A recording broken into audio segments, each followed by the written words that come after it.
Hello, everyone, and welcome to our newest season of From the Editor's Desk, a podcast where we unpack some of the top stories which have or will appear in Compliance Week, take a look at some compliance stories, and generally try to solve the world's problems. I'm your co-host, Tom Fox.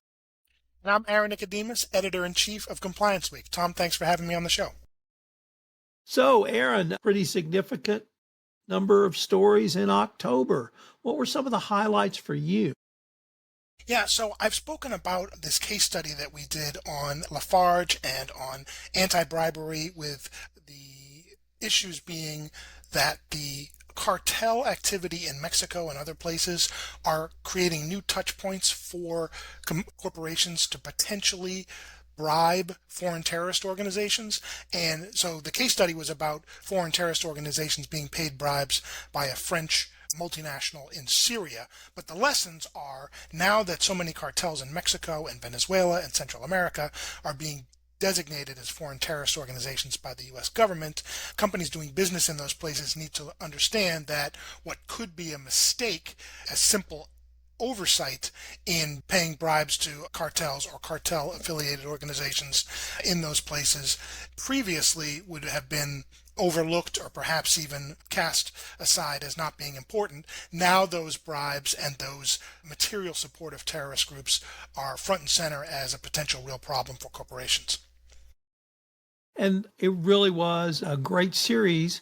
And I guess my first question is, were you able to garner a fair amount or any real feedback from compliance professionals, not simply on the quality of your reporting or Ally McDevitt's reporting, but really how we can use that information literally almost 10 years later in 2025?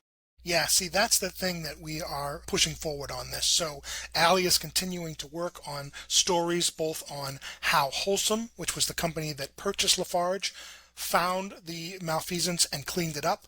And she's also getting ready to report on some of the other takeaways that companies should be having from this report. We put together a webcast on this very topic where we brought an expert from my reporting and an expert from her case study to talk about these very issues. How should corporations be responding to the situation on the ground, and the lessons that they should be taking away from this Lafarge case study that they can apply to operating in some of these newly dangerous places with foreign terrorist organizations doing a lot of business. I have to confide with you, Aaron, I never thought I would see another case like this, and I never thought I would see it in the Western Hemisphere. Yes, it is a real concern, and I think that corporations need to understand that the due diligence that they've done in the past to determine whether their third parties, their vendors, their partners in these parts of the world are connected in any way to cartels, they need to drill down deeper than they did before, and they have to say no more often. Absolutely. What else either caught your eye or you thought was particularly good reporting from your team? Yeah, thanks. Jacqueline Jaeger, you may know her. She was a longtime Compliance Week staff writer and is now a freelancer for us. She wrote a story about a week ago about compliance monitorships under the DOJ in the Trump administration, and she found some really interesting trends in the last 6 months. Basically, what she reported on was several major compliance monitorships were ended early. They were ended early for Glencore, which was a Swiss company that had paid bribes in about half a dozen countries in order to win mining contracts. The NatWest, which was a bank that paid bribes in order to win contracts, their monitorship was ended early. And a third one, Stericycle, which is a medical device company, their monitorship was ended early, although it was indicated that it was going to end early by the Biden administration, so that one may not be as relevant as the first two. But the thrust of her reporting was that compliance monitorships are under pressure to be ended by the DOJ, and that companies are finding a receptive audience when they come to the DOJ and say, listen, we would like our monitorship ended. We have done everything that you've asked of us. We have repaired the issues that caused these compliance missteps, and we have done enough so that you no longer need to be looking over our shoulder. A couple of the compliance monitorships that she said are still ongoing, which are going to be very interesting to see whether they get dismissed or not, are TD Bank, which was a huge AML case, Balfour Beatty, which is a UK firm that was involved in paying bribes, and then a third was Binance, which is a huge cryptocurrency firm, which its owner and CEO Trump recently just pardoned for his role in the money laundering that was happening at that firm for a long time. The takeaway from this report is that some of these monitorships will likely also be ended early as soon as the DOJ finishes its review. Any thoughts as to what might happen if there is recidivist conduct, or even with TD Bank,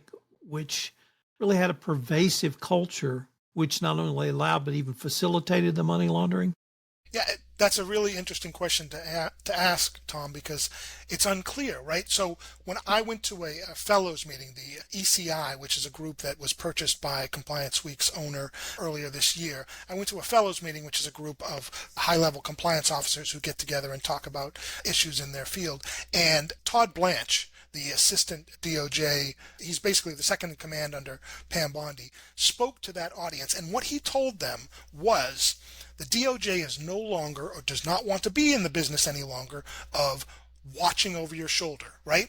You are going to have to start policing yourself, and the DOJ is not going to hold your hand on this. We are going to expect that you police yourself. However, if you cannot police yourself, if it's proven that you are repeating the same mistakes that you made in the past, we are going to come down on you even harder than before. So the answer is, it looks like they're paying less attention for conduct that may or may not be illegal, but they are, if they find it, they are going to come down like a hammer. And I think this circles back to the whole issue of cartels and being designated as foreign terrorist organizations. I don't think the DOJ necessarily wants to punish American companies for doing business with cartels. But if it finds it, and if they have not been disclosed to the DOJ, I think they're going to come down really hard. It's a really difficult situation for corporations. So we've now had, I guess, 9 months of this administration. We had some announcements in the spring, policy changes, particularly around, you mentioned monitors, but we also had one about FCPA enforcement and in national security interests. Have your reporters been able to determine any other trends, or is it really too early at this point to make any assessments of the moves the DOJ has made in our arena? Yeah, so when it comes to FCPA, the Foreign Corrupt Practices Act, the DOJ is ending a lot of investigations that had launched under the Biden administration. We have done a series of stories about the number of FCPA investigations that have been ended, and usually they're talking about long ago bribes that were paid, and those companies have since cleaned up their conduct so that the DOJ is saying, you've done what you need to do. There was this, of course, famously this pause of FCPA enforcement actions while the DOJ reviewed all of the FCPA cases. There are still a number of FCPA cases that are active, that have not been dismissed, and it will be very interesting to see if the DOJ takes any action with those. One that I think is perhaps most prominent is the one against the Adani Group from India. They paid, allegedly, $250 million to Indian officials in order to fast-track a solar panel field that was going to receive pay from the electrical grid for a 20-year contract. That case is still pending. It has not been dismissed. None of the 7 executives in that case have seen their FCPA charges dismissed. So that may be one where the DOJ is going to keep on it. One of the things that came out in the conversation with Todd Blanche that was wink, nudge, nudge, was that American companies who are perhaps caught up in this FCPA legalities may not be treated as harshly as foreign companies.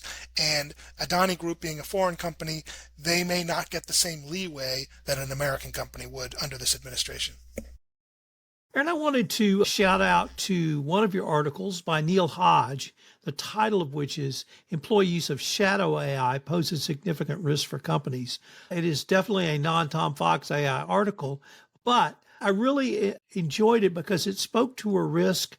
I don't want to say the risk is almost the risk of doing business in Q4 2025, meaning employees, if you don't have approved AI tools in your organization, they're going to figure out either AI apps to put on a computer on their smartphone, but they're going to use AI because it can be such a business enabler or research tool should they choose to go that route.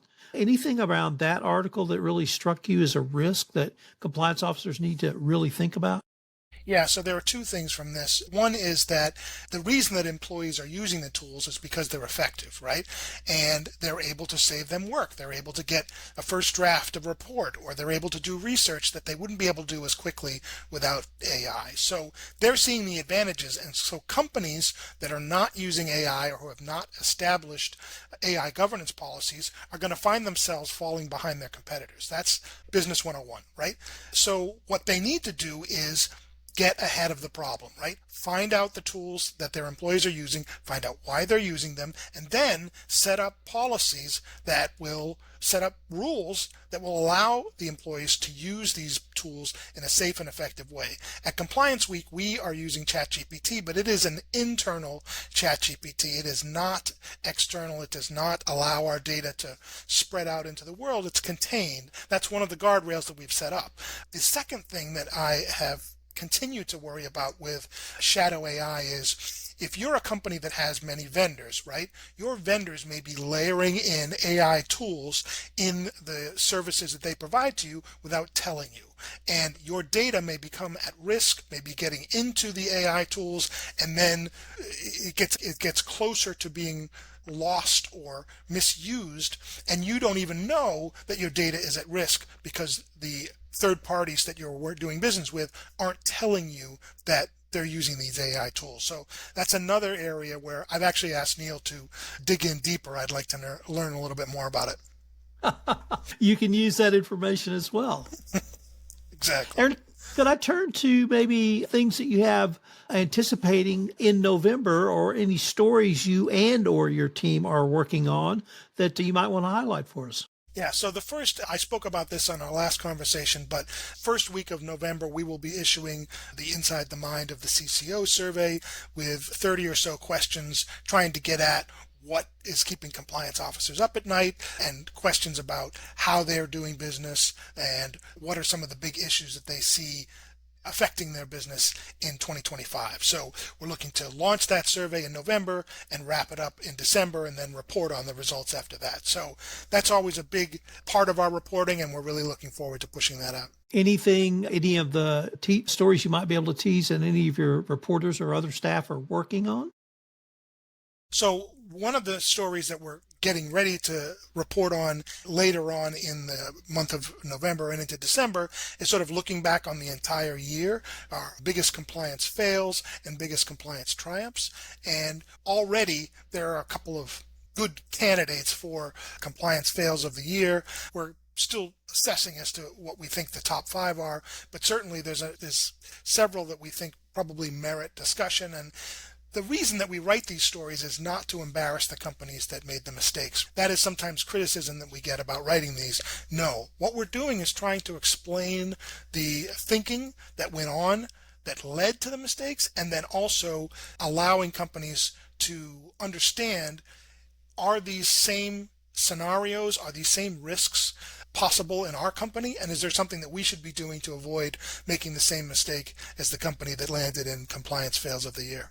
I always like to maybe ask the editors of Compliance Week to pull the curtain back a little bit on what it really means to be a business journalist, what it means to work with a team, how you work. You've been a reporter, so you've been on that side of the fence, and now you're the EIC, so you're on that side of the fence. But my sense is it's a very collaborative process. I don't know if it's, the old movies of everybody gets in a room and we decide today's stories as we saw in the Washington Post, but do you get together and have those sorts of virtual meetings, and how do you work with an individual reporter or writer to craft a story that would be appropriate for your audience? Yeah, those are all great questions. One, when I started in journalism 30 years ago, we used to have those meetings every day, right? That's what we did. COVID really broke that cycle, although it was already breaking down long before that, but everything is virtual now. When we get together, it's like a special treat. Ooh, we get to see real people today instead of just screens, right? The way a story sort of moves through the editorial process, it can happen in a number of ways.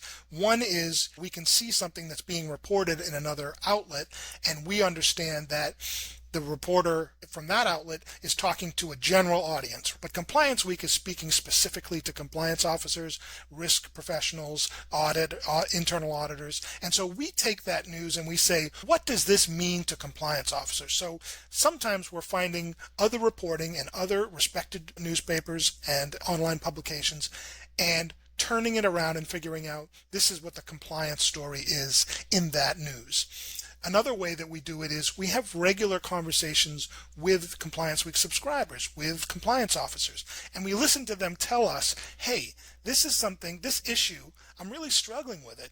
This is something that I'd like more information on. And we go back to our team and we say, this company is saying, let's just say for an example, I'm struggling with AML monitoring, right? It's something that I want to do better, that I want to understand what other companies are doing, and I want to understand if there are risks that I'm missing because of the way that I'm monitoring anti-money laundering risks in my organization. And so we would try to flesh out that story, talk to sources, get other compliance officers to share their best practices, and help that company that asked the question understand how they could be doing things better based on what our reporting is telling them. So those are the two main ways that stories come together. The last is we have sort of a series of regular standing issues that we write about, right? So let's say that we want to write about anti-bribery practices, and this time we want to focus on a specific industry. Lately, we've been doing that with specific industries because a food and beverage company is going to have different risks than, say, a chemicals company in the same topic. And so we have been splitting that out and diving deep into those issues in specific industries, hoping that not only will inform readers and subscribers who are in those industries, but also inform companies that are not in those industries, but are perhaps seeing risks in a different way, in a different light, and recognizing that even though we're not in, say, the food and beverage industry, some of the risks that they're facing are similar to ours.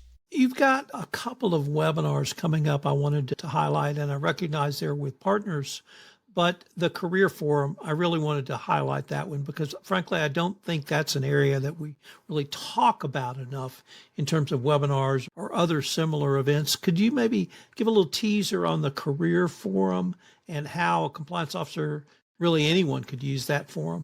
Sure. So the idea of the compliance forum was, yes, there is a lack of discussion in the public space about how to move ahead in the compliance field. How do you decide one day, I'm a mid-level compliance officer, but I want to become a chief compliance officer? How do I do that? And usually it is building a network and talking to colleagues, and then also talking to people who are outside of your organization to understand where the needs are and where your skill set needs to improve. We're also talking about hiring trends. What are companies looking for? What are the specific skill sets that they're seeing in compliance officers? One of the things that this series of webcasts is going to talk about is that data analytics has really become a core part of a compliance officer's job. It cannot be an outsourced part of their job anymore. They need to not necessarily know the ins and outs of how to do it, but they need to understand that data analytics is a way to set themselves apart from other compliance officers who may not understand it as well. That's one way. Another way is related to that is how are you using AI tools to be more efficient?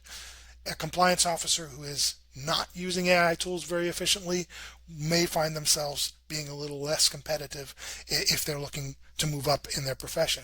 And then lastly, one of the sessions is going to talk about how to connect with the youth of the compliance profession, the Gen Z, the students, the young professionals who are looking to move into compliance for the first time.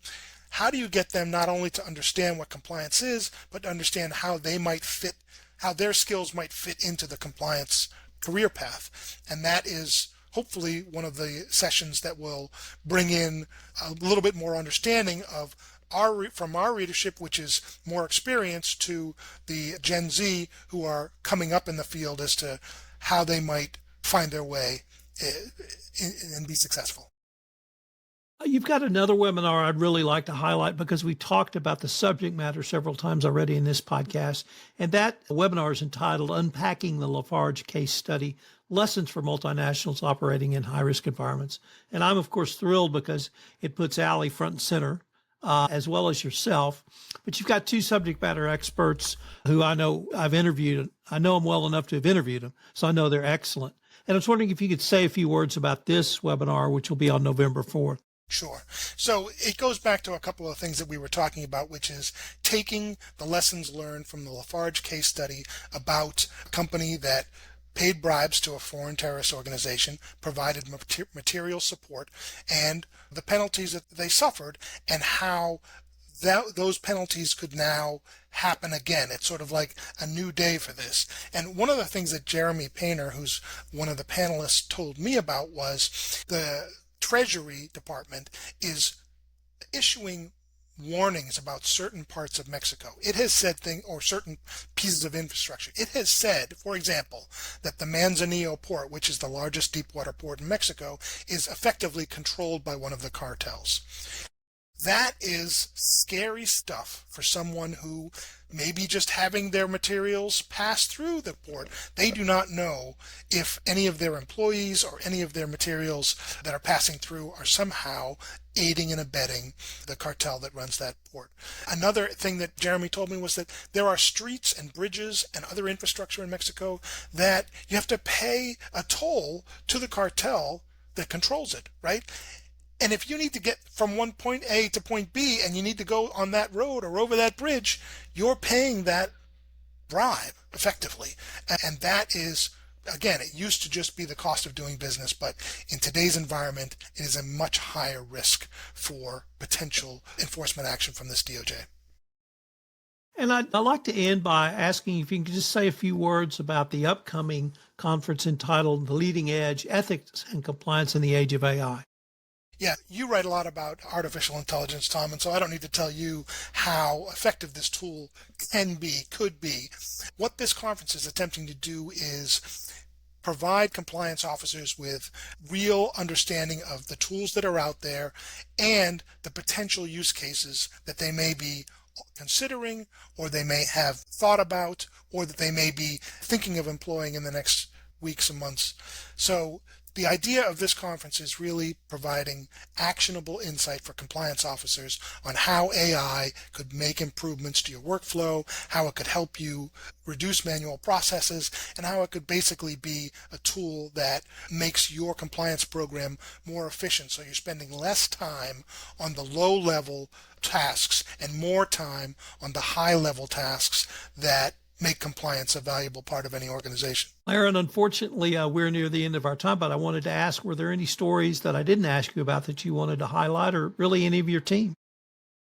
Yeah, I think one of the other stories that I had actually highlighted in my own notes that goes counter to the argument that I just made for AI tools is Ruth Prickett, one of our freelancers, wrote a story about Deloitte Australia, and they had done a report that had hallucinations in it and errors in it. And I think I'm going to end with this in that AI is a tool, but it is not infallible, and you need to check the work. And what stories like Ruth reported tell us is you really need to understand that AI doesn't have all the answers, and even though it presents itself like an authority, you need to go back and check the work. Don't allow yourself to make the mistake of Deloitte Australia, which produced a report that had non-existent academic reports that referred to books that don't exist and that made reference to a fictional court case. That's a great way for us to end this. Thank you for our audience for joining us. I'm Tom Fox. And I'm Aaron Nicodemus. Thanks for having me, Tom.